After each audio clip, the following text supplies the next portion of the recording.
Welcome to Merkaba Chakras, where we talk Buddhism in the fifth dimension.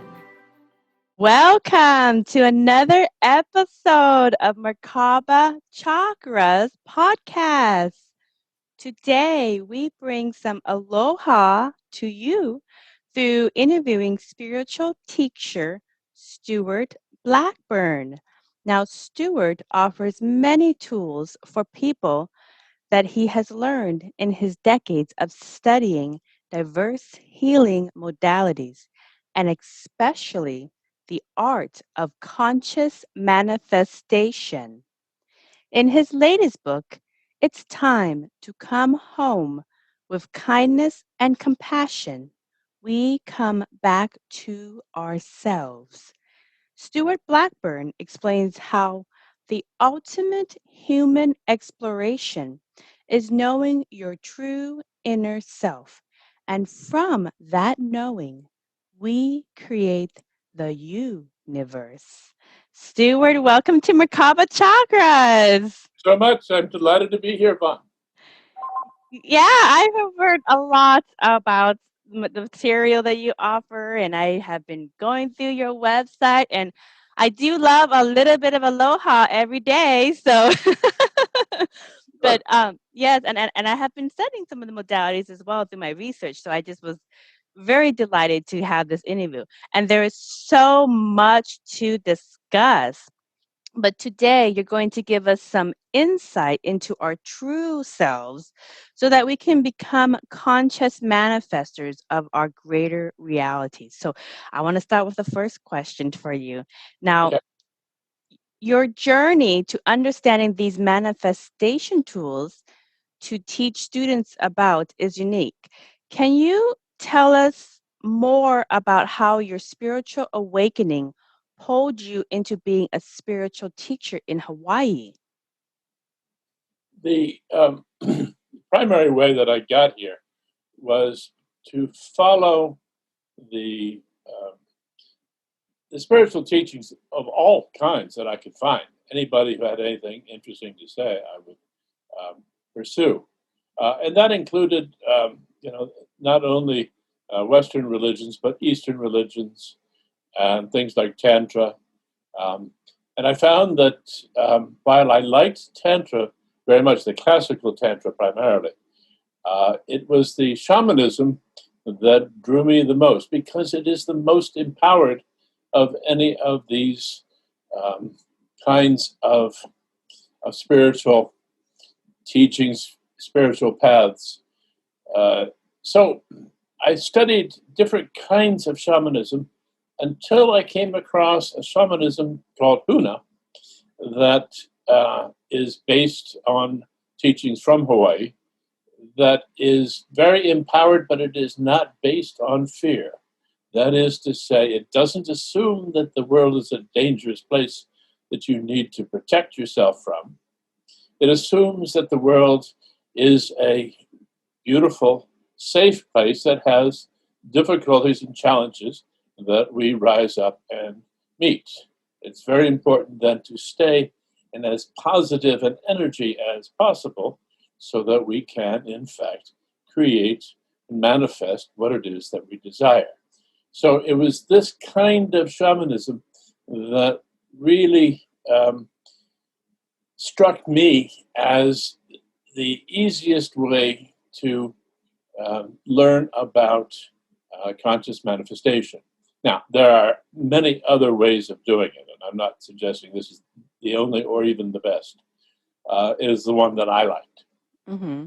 But conscious manifestation is essentially what we're all after.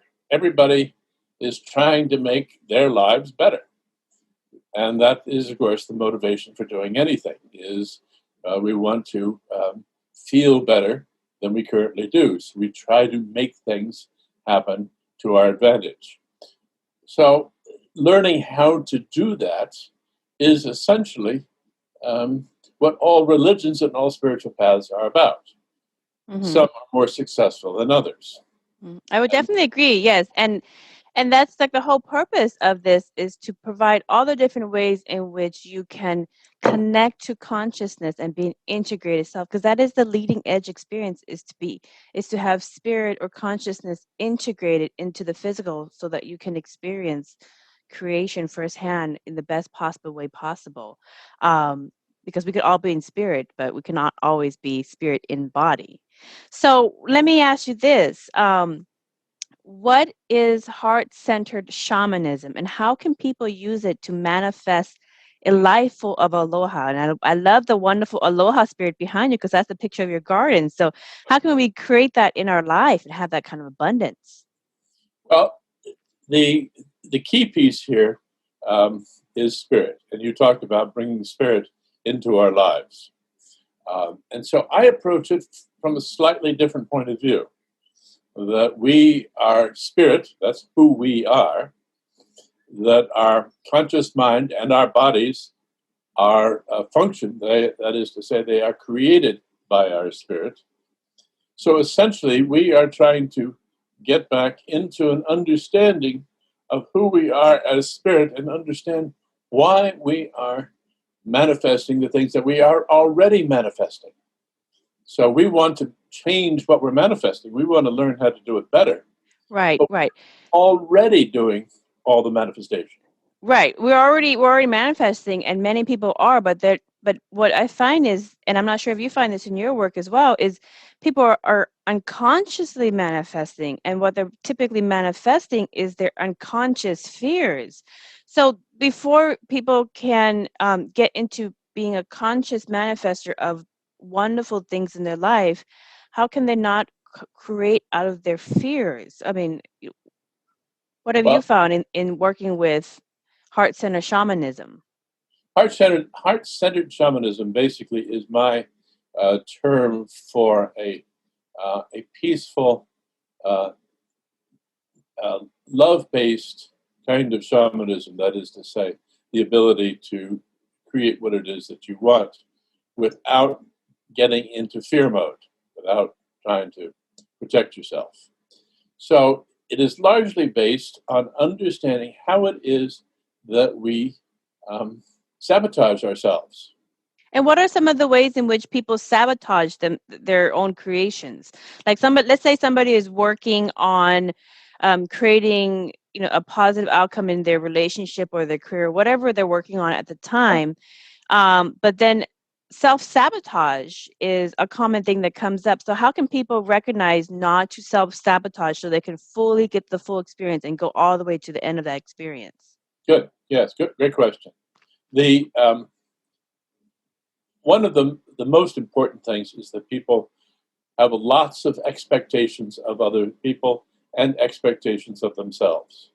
Expectations are very tricky things, and we're not taught in school how they work and how to use them properly. But expectations of other people tend to be disastrous. Right, But right. expectations What kind tend of expectations do you typically come across that most people well, have in most common? people have expectations that their parents should have been better, should Oh, have brought yes. them up better.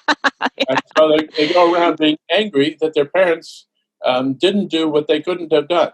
Right, right. Everybody wants Hallmark parents, but not everybody wins the parent lottery. Yeah, well, not only that, but we seem to think that they should be something relatively perfect, not Mm-hmm. recognizing that they were doing the very best they could.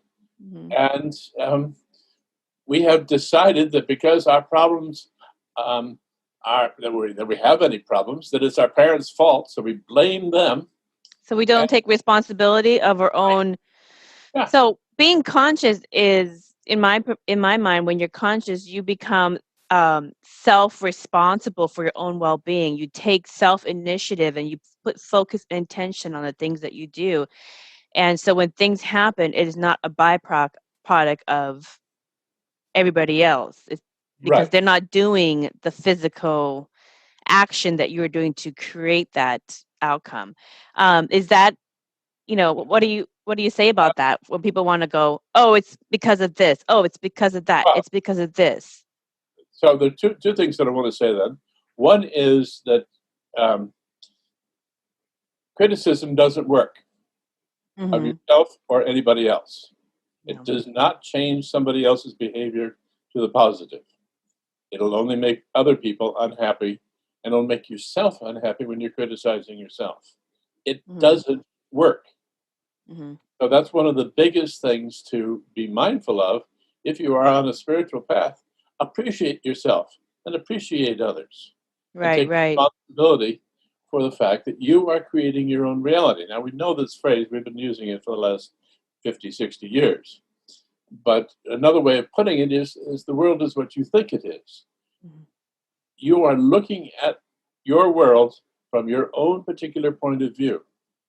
And it is from that point of view that you evaluate everything. And if you take responsibility for your life and say, okay, somehow I created this situation. My car broke down here. Okay, what is it that I'm learning here? Why have I done this to myself? And recognize that you can learn from every one of these lessons and take advantage of that and become much more of a conscious being.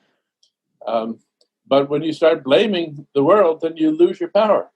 So you want to get your power back by taking responsibility. Mhm. Those are Yeah. two major things. Take responsibility and never criticize. Right.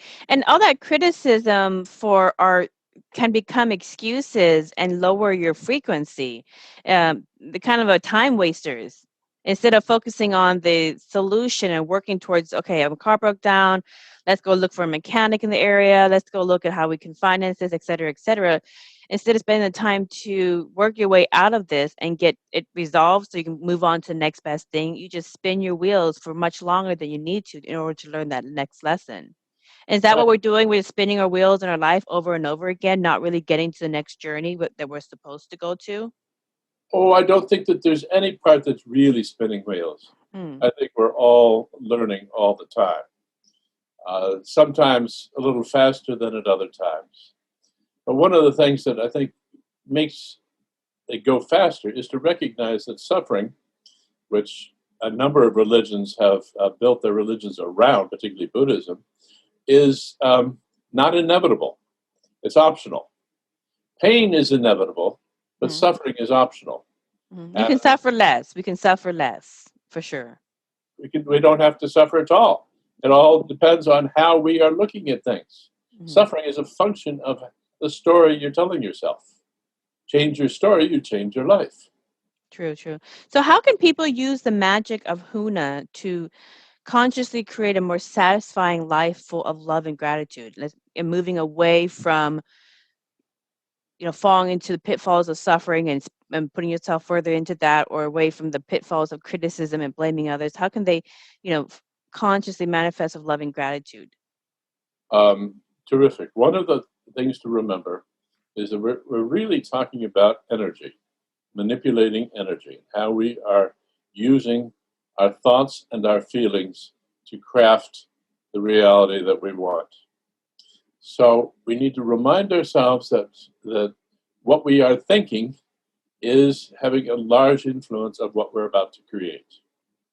And the energy that we create with is our feelings. Mm-hmm. So we want to be mindful of how that energy is being used. We know that energy will flow where attention goes. That is to say, what we're putting our attention on is what we are energizing all the time. So the first thing then is to be mindful of what we are focusing on. We want to focus on the things that keep our energy high and let go of the focus on things that bring our energy down. Can you repeat that? Because that last statement, that is very important. Uh, That what we focus on, if we're going to focus on things that bring us joy, then that is what we're energizing. If we are focusing on what makes us miserable, that's what we're energizing. okay. And so we have to learn how to take charge of our focus. It's the most powerful power you have, is your And it's focus. so basic, and yet so many people really naturally gravitate towards the bad news bears, towards the things that aren't working in their life, towards the things that not getting to where they want to be yet. And so they continue to focus on the lower vibe negativity. and then wonder, why haven't I gotten to where I wanted to yet? So that is so important what he's saying. Focus on working on the good stuff and put less attention on the negativity in your life, because they will fall away if you don't put so much negativity in those lower vibe aspects. Now, let me ask you this, Stewart. How can people get to know their inner self so that they can become empowered manifestors? Okay. Good. Yes. So the easiest way to get to know your inner self is to sit quietly and pay attention, and just by being interested in what your inner self is, who your inner self is, you will connect. When you connect every time you look at beauty, you connect every time you enjoy what you're doing, you connect every time you connect with somebody else and enjoy the connection that you've got. Feeling good, humor, these are all things that connect you to your inner self. Let me But, ask you something about that, all right. that connection. Because connection is what a lot of people try to do in when they spend time with somebody, with their family, with their friends, with their significant other, with their pets, etc. We try to make connections on social media, and a lot of people make a lot of connections, but they're not real connections, and so they feel a little empty, like they ate a lot of cake and they're still hungry. So connection is just like, it's the energy of life, and it is what all of us, I think, are trying to do in everything that we do. So, in working on building those positive connections that really empower you and drive you to want to do more of it, how can we work on building those type of connections in our work, in our personal relationships with our spouse or our significant other, companion? In the connections that we have with our children. What are some tips in trying to build those connections in these different areas of our life that we're really struggling to um, have flow better? Okay. Well, aloha is about connection. You wonderfully brought that in. So aloha is that connection, that loving connection that feels so good. Mm-hmm. And criticism, since we've already talked about it, breaks aloha immediately. Mm-hmm. It breaks that connection. Yeah, they've proven that scientifically in a lot of research Yeah. on mindfulness and meditation and other kinds of research, that negativity is kind of like Just it stop. breaks it breaks your life force, and then positivity builds more of it. So yes. Okay, but the other aspect of it that's worth paying attention to then is the pleasure of connection. That is to say, everything you do is around pleasure, about feeling better. And so the more you savor the joy and love you have connecting to somebody or some flower or some animal or to your inner self or the stars, whatever it is, savor the connection, the feeling, and the energy of that feeling, because that connects you or brings into awareness your connection to your inner self. And so by exploring the things that feel really good, I mean, there are lots of pleasures of the soul that are worth exploring. And by doing that, you get to know who you are as a spirit. Ultimately, you will want to integrate really your sense of who you are in this physical body with the sense of who you are as a spirit. Right, And right. really sense that you are this wonderful being before you came into this world, the being that you will be when you leave this world. You're here for a time to do some specific things and to understand how to manipulate energy. Well, Right. then you stay as spirit learning how to do that. Right, right. I mean, in essence, I mean, all traditions go back to the basic foundation that I think a lot of people, um, struggle with, is that when we're in our bodies, we so much forget that we are a soul having a human experience. We are energy.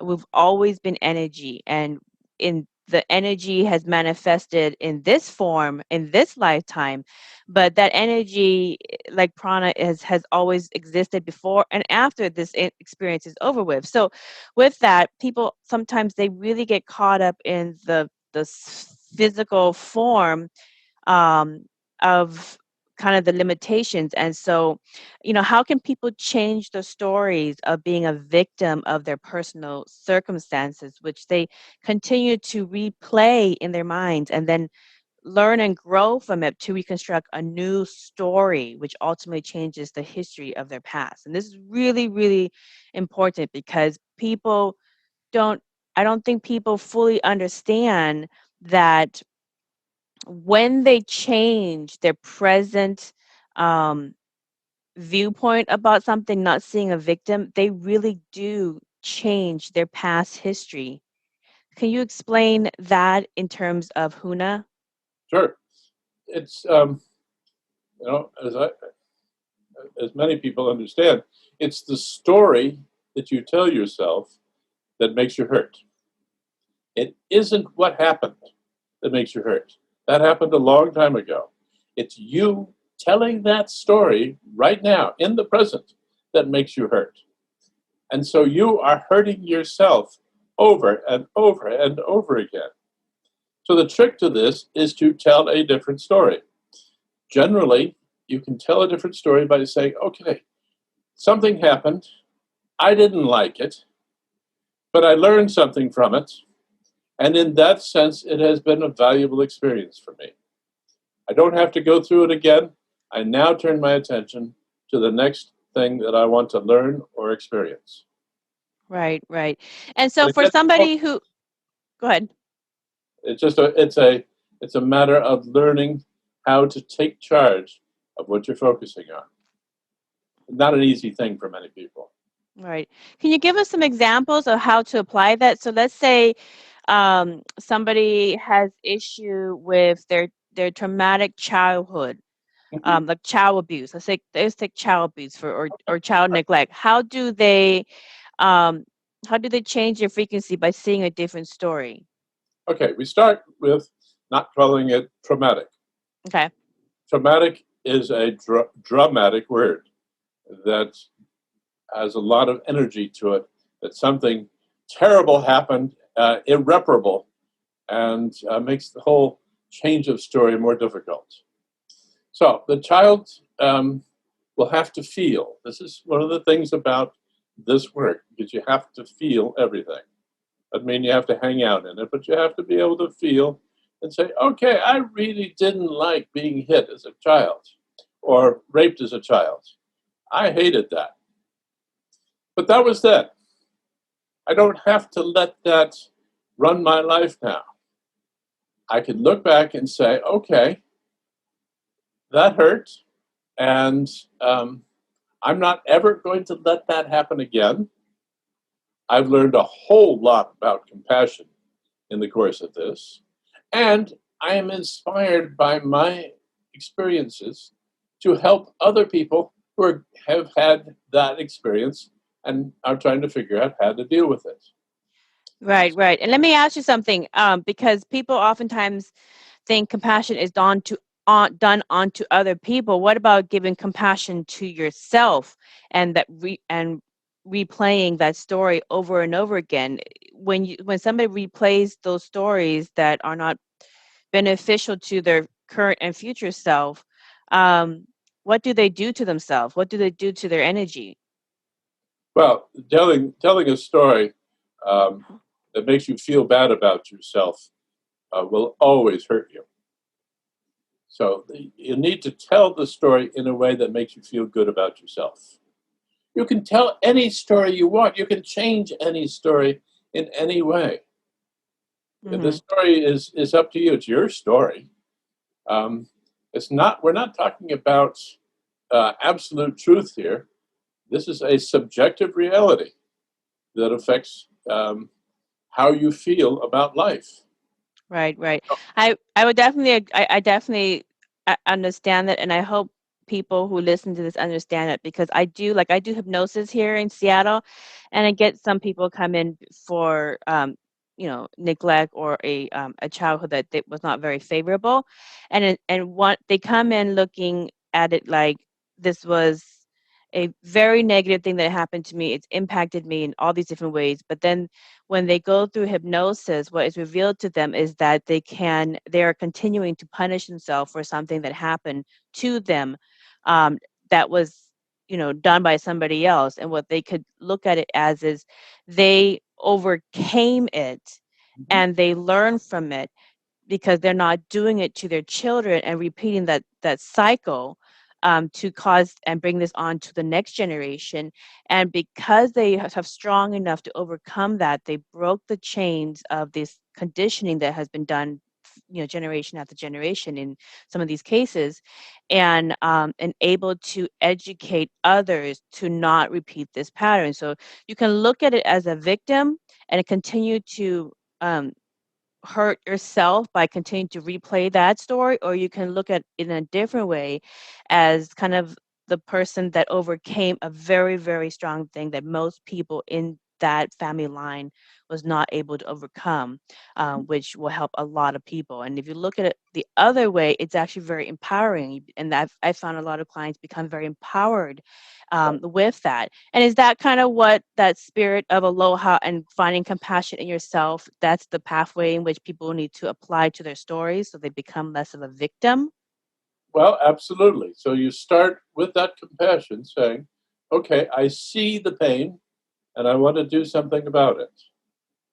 And then you be kind to yourself. Most people are not kind to themselves at all. And in fact, they're downright nasty to themselves. And that needs to stop. That sense of kindness to oneself, to be compassionate and loving and caring about oneself is the most healing thing I know. And so it's a matter of not making yourself feel bad about yourself. All of this, the trauma that we're talking about here, it makes you feel bad about yourself. By understanding what you are feeling and understanding that you want to feel good, and it's important to do the things that make you feel good and make you feel good about yourself, is the key to the healing here. And so to let go of all the brutality that we do to ourselves is the major thing. That's where the cruelty is. Yes, I see that all the time, and I'm sure you see that all the time in your work as well, where people, if you really have compassion and love for yourself, you're not going to spread negativity or hate or any of that kind of stuff onto other people, because you can't be what you're not, what you are not. So if you're a loving and compassionate person to yourself, that's how you're going to be to everybody else around you. If you're mean and you're you have negative sabotage and talk, etc., that's what you're doing to yourself. You're just kind of projecting to other people what you are. So what I always say to people is, if you split yourself into two and you made another version of yourself, and every time you said negative things or done negative things to yourself or replayed a negative storyline over and over again, that's what you're doing to the other person. And if you actually saw that physically in real time, you would probably stop. But because you don't have that separation and you don't see yourself doing it to yourself, people get into that cycle. So with that, what advice do you have for people who have worked on this and they've changed their frequency so much that their inner work, that their past history reality has changed into a new parallel reality? What do you say to those people who, I did so much inner work that now my mom is a different person, my dad is literally a different person, Sure. Yeah. Yeah. So everything in your world changes. yeah, and now they're like, I don't know how to exist in this new reality that Right? has manifested. And that's the thing. You're going to have to get used to two major things. One is things are constantly going to be changing for you. And so you have to get used to change Yeah. and just expect change. Consciousness will change your reality on you depending on your inner frequency. So we're going to have to get used to that. And the other thing is intensity. Most people equate intensity with pain, but intensity is actually quite different. Pain is a combination of intensity and fear. Sometimes you might want to play with that and look at it. But if you get rid of the fear, the intensity will, eventually send out more endorphins, and you will just enjoy that. But people who have feel overwhelmed find that they have reached the limit of their tolerance for intensity, and that's what overwhelm is. But all of the great feelings of this world, and that's what life is about, feelings, are intense. So the more people can get used to intensity, not shy away from it, but embrace intensity, the happier they can be. Because happiness is intense, joy is intense, love is intense. So it's a matter of feeling even the bad things, but you don't have to hang out there. Just be willing to feel them when they come up, and then move on to accepting the intensity of the great joys and loves of the world. Right. Yeah, I definitely agree with you on that because, one of the things in the spiritual space that is common is they just want to look at love and light. They want to just look at the positive stuff. They don't want to look at their inner demons, their dark side, the dark night of the soul. They just want to not ignore and just continue to focus. And so it just keeps on piling and piling and piling and then blows up. And they're going, I'm a spiritual person, but why is all this old stuff coming up for me? I'm spiritual. I should be thinking all positive stuff all the time. I should never have any negativity.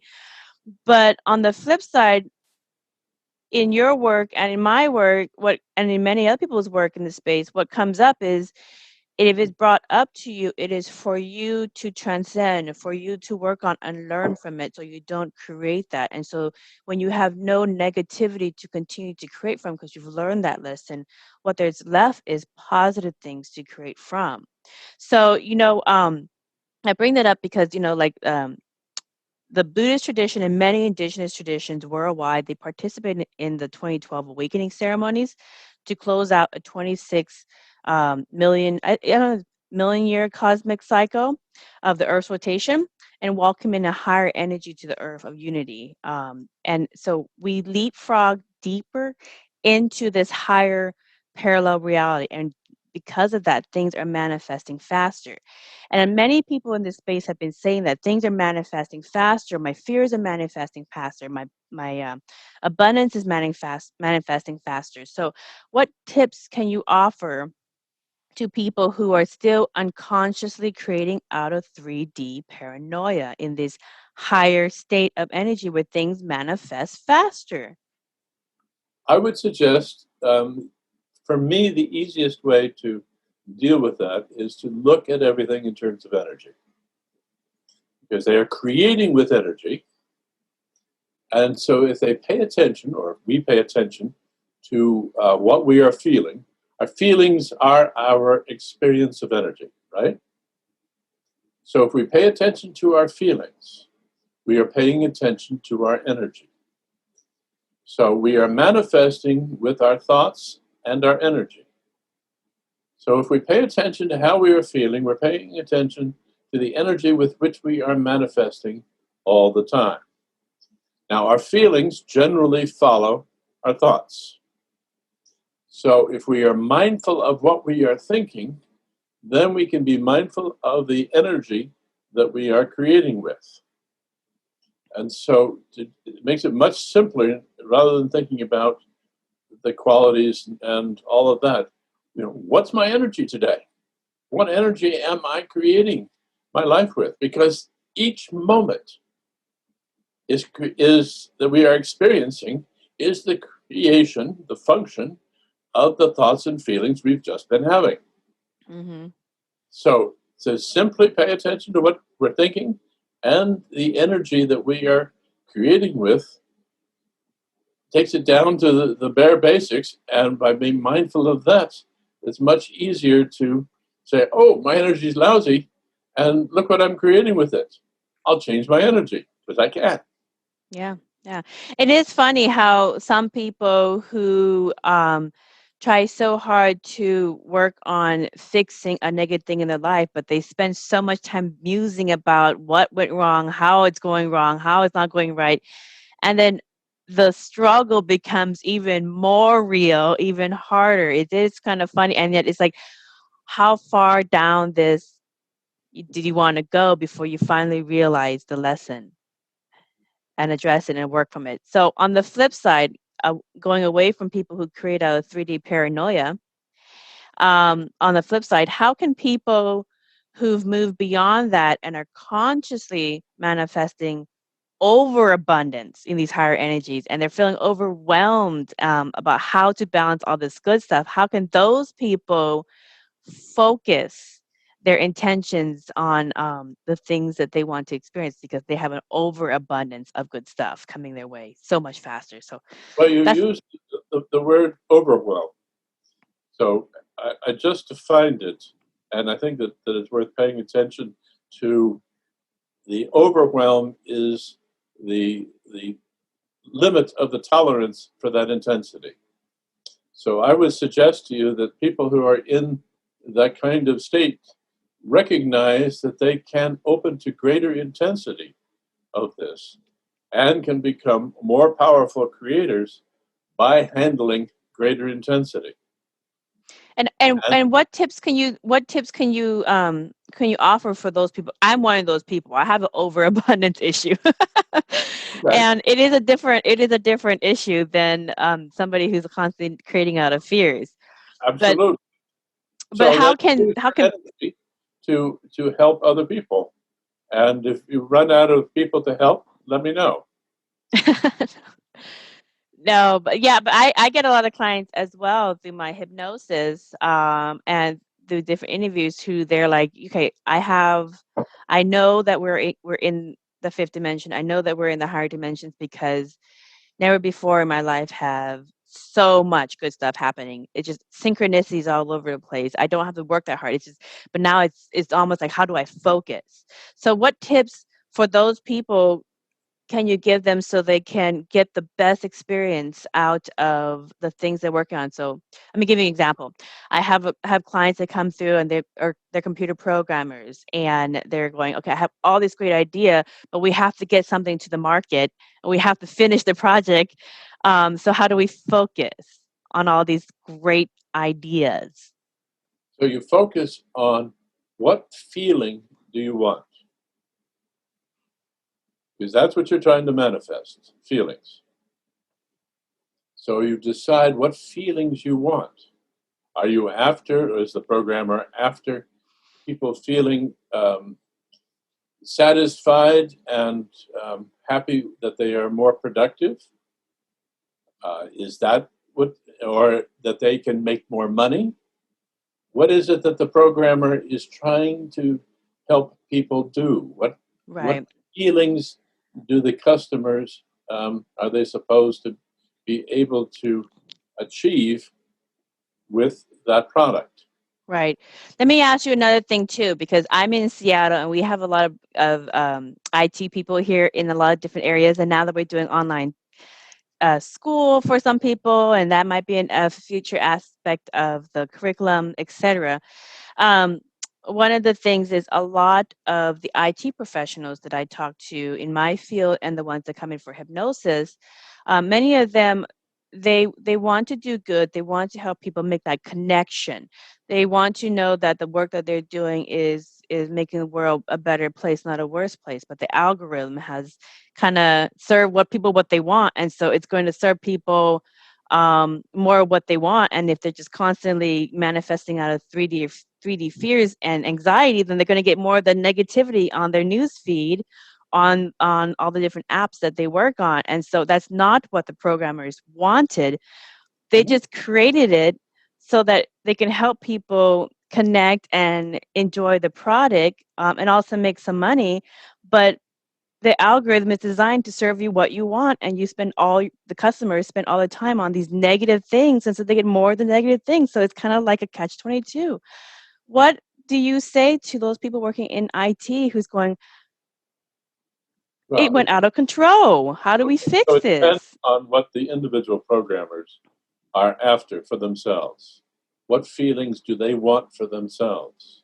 Okay, obviously they want to help people, but IT is not the only way to help people, and it is not the only way to connect with people. So they need to be mindful of their own emotional um, satisfaction. There, are they able to take care of themselves emotionally with what they're doing? Are they Mhm. being nurtured emotionally, energetically by the work? And so that's a question they'll have to answer for themselves. Yeah, I really see, Stuart. I see a lot. I mean, I'm here in Seattle, so the West Coast, Seattle, Silicon Valley, has an interesting aspect of the work that they do. A lot of the people in these professions that I've come across from my work, they're very high vibe. They're trying to be very conscious. They're trying to work on their awakening and spiritual development and really increase their energy and be a more conscious creator, in themselves, in their life, and in the work. But what they find is they become almost like a slave to their work because they're constantly in the rat race of the algorithm of trying to put out the next product, and the intention that they got into the work has fallen out the window. So many of them are trying to find a way to reset and get back to the roots of why they went into it in the first place.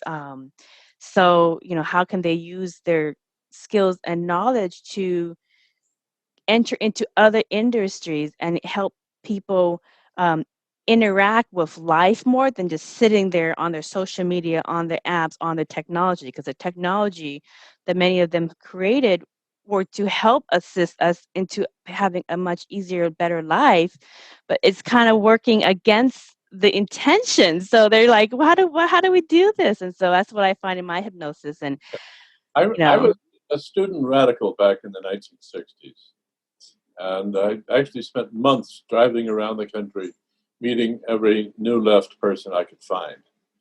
And at the end of it, I found that these people, many of them were idealists, but more than a majority of them seemed to not be interested in changing the world. They were interested in changing who ran the world. mm, And so it was clear to me then, as it is today, that in order to change the world, you have to change yourself. So I would exactly. suggest to those people that are coming to you that the more they change themselves, that is to say, find the peace within themselves, find the compassion within themselves, and then find the joy in themselves, in their inner self, and exploring their inner self, that's where they will find the most powerful way to change the world. So they start by changing themselves, by getting to know who they are and being okay with that, finding their peace within, and then operating from there, from that place where they can be peaceful in everything they do. Is that Right, a right. question? Oh, I was gonna say something. I wanted to say, the golden age of humanity is full of people who take self-responsibility for their well-being without being made to do so.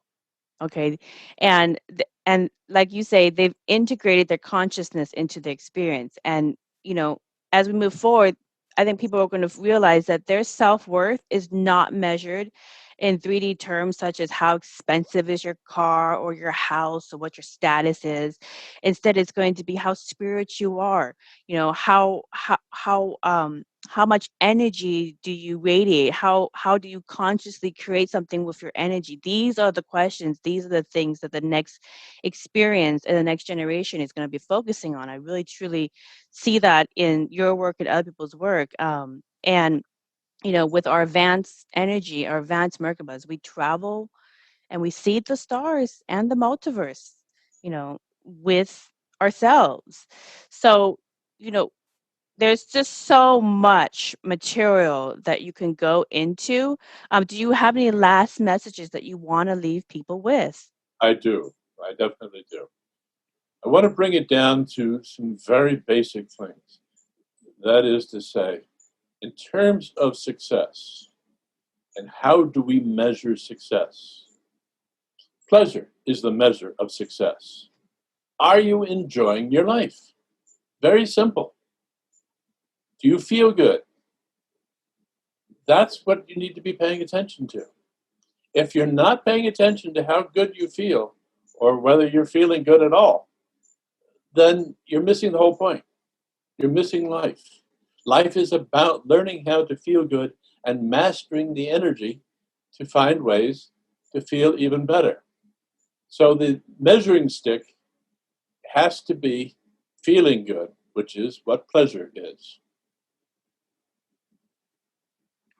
Right. Stuart, I think we've given people lots of good nuggets of information to consider today, and for how they can construct their reality and how they can walk the path of being a conscious manifester in the higher dimensions of Earth that we're already in. And so, everybody, if you want more information about Stewart Blackburn's offerings and his work and how it can help you, go visit his website. It's stewartblackburn.com. And Stewart, thank you kindly for joining me here at Merkaba Chakras today for this great interview. And for everyone else, thank you for listening to another enlightening conversation. Until next time, mahalo. Aloha. Thank you. Thank you. Take care. Bye-bye. We hope you enjoyed this episode of Merkaba Chakras, where we talk Buddhism in the fifth dimension. For more information about today's guest, please go to the show description. For more information about Vaughn's metaphysical work, please go to merkabachakras.com. The views expressed today are for entertainment purposes and do not necessarily reflect the views of the host or replace any medical or legal advice. Don't forget to subscribe for more interviews about the fifth dimension. Until we meet again, blessings.